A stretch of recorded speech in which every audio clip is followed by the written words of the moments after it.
Hello everyone. आज हम लोग पढ़ेंगे कॉन्सेप्ट ऑफ रेवेन्यू। जैसा कि हम सभी जानते हैं, कोई भी उत्पादक है जो वस्तुओं का उत्पादन करता है तो वह लाभ के लिए करता है। वह लाभ कैसे प्राप्त करता है? उसकी जो लागत होती है, वस्तु को उत्पादित करने की लागत और जो वस्तु का विक्रय मूल्य होता है, अगर उन दोनों को हम आपस में घटा दें तो लाभ प्राप्त होता है।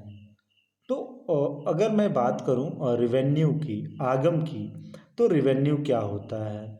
रिवेन्यू का अर्थ हम सीधे शब्दों में यह लगाते हैं कि जो भी उत्पादक अपने वस्तुओं को बाजार में बेचा और उससे जो भी धनराशि प्राप्त हुई वह उसका आगम कहलाएगा, रिवेन्यू कहलाएगा।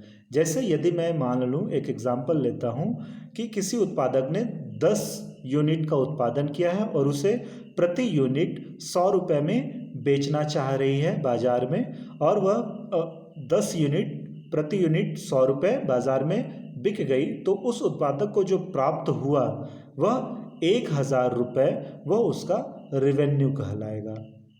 अर्थात जो उसका विक्रय मूल्य हो गया, जो भी बिक गया सामान उसका, और उससे जो भी प्राप्त हुआ वही रिवेन्यू कहलाएगा। ठीक है। अब हम लोग बात करते हैं types of revenue. Revenue 3 type के होते हैं।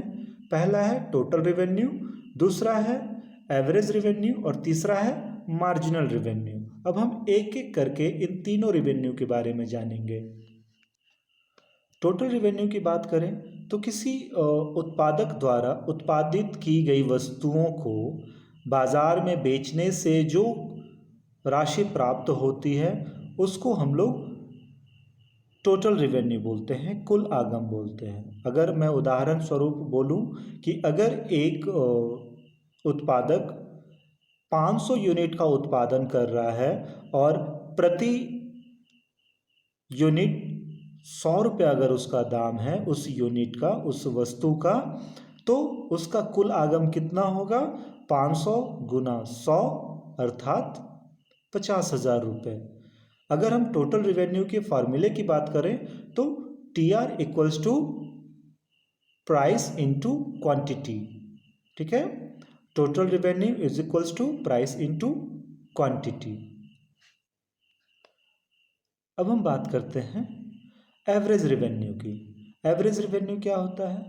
तो हम अगर कुल रिवेन्यू में से टोटल रिवेन्यू को अगर हम क्वांटिटी से डिवाइड कर दें, क्वांटिटी प्रोड्यूस से डिवाइड कर दें, तो जो आएगा शेष वह हमारा क्या हो जाएगा? Average revenue. एक एग्जांपल के द्वारा समझाते हैं। सबसे पहले इसके फॉर्मूले को जान लेते हैं। एवरेज रिवेन्यू इक्वल्स टू होता है total revenue divided by quantity. अब एक एग्जांपल लेते हैं। जैसे मान लीजिए कोई उत्पादक है, वह 1000 यूनिट का उत्पादन कर रहा है और प्रति यूनिट वह उस वस्तु का दाम रखा है 5 रुपये। ठीक है। तो टोटल रिवेन्यू कितना होगा? 1000 गुने 5, 5000 रुपये हो गया टोटल रिवेन्यू। अब हमें यहाँ क्या ज्ञात करना है? एवरेज रिवेन्यू ज्ञात करना है। तो एवरेज रिवेन्यू बराबर क्या बताया गया था? Total revenue divided by quantity. तो टोटल रिवेन्यू क्या था यहाँ? 5000 डिवाइडेड बाई क्वांटिटी क्या बोले थे कि 1000 वो उत्पादन कर रहा है, तो 5000 डिवाइडेड बाई 1000, तो एवरेज रिवेन्यू क्या आ गया उसका? 5 आ गया। एवरेज रिवेन्यू क्या आ गया? 5 रुपये में। साधारणतः हम लोग एवरेज रिवेन्यू को उस वस्तु की कीमत से ही हम लोग कीमत ही बोलते हैं। एवरेज रेवेन्यू को साधारणतः यही होता है। लेकिन अगर मैं इसे बात करूं कि अगर थोक मूल्य में बेच रहे हैं, तो अगर ऐसा सेग्रीगेट करके हम बेच रहे हैं कि 1000 यूनिट बेचेंगे तो इतना, और 1500 यूनिट बेचेंगे तो पहले 1000 पे मैं यह मूल्य दूंगा और दूसरे 500 पे मैं यह मूल्य दूंगा, तो वहाँ एवरेज रेवेन्यू डिफर कर जाएगा और प्राइस भी अलग अलग हो जाएगा। तो हम लोग अधिकांशतः एवरेज रेवेन्यू को प्राइस ही ट्रीट करते हैं। ठीक है। अब हम लोग बात करते हैं मार्जिनल रेवेन्यू की।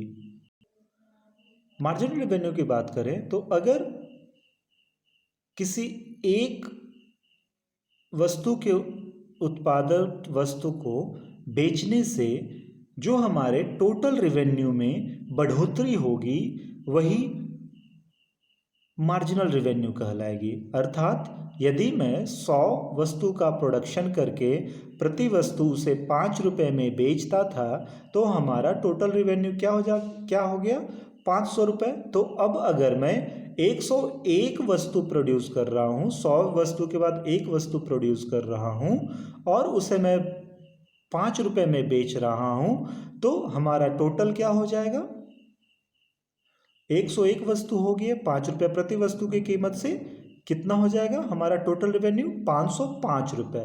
तो पहले हम 100 वस्तु उत्पादित कर रहे थे, अब हम 101 वस्तु उत्पादित कर रहे हैं। तो यहाँ मार्जिनल रेवेन्यू की बात की जाए तो मार्जिनल रेवेन्यू क्या होगा, मार्जिनल रेवेन्यू का फॉर्मूला होता है total revenue n minus total revenue n-1।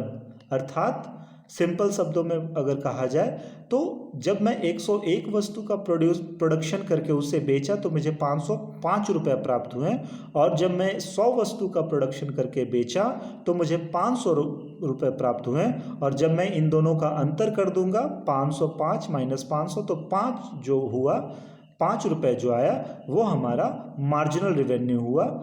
5 रुपये ये कहाँ से आया, मैं पहले 100 वस्तुओं का उत्पादन कर रहा था, अब मैं 101 वस्तुओं का उत्पादन करके बेचा तो मुझे एक्स्ट्रा 5 रुपये जो आया वही हो गया मार्जिनल रेवेन्यू। आई होप आप लोगों को रेवेन्यू का कॉन्सेप्ट समझ में आया होगा। अगले वीडियो में हम लोग कुछ और जानेंगे। आज के लिए इतना ही, धन्यवाद।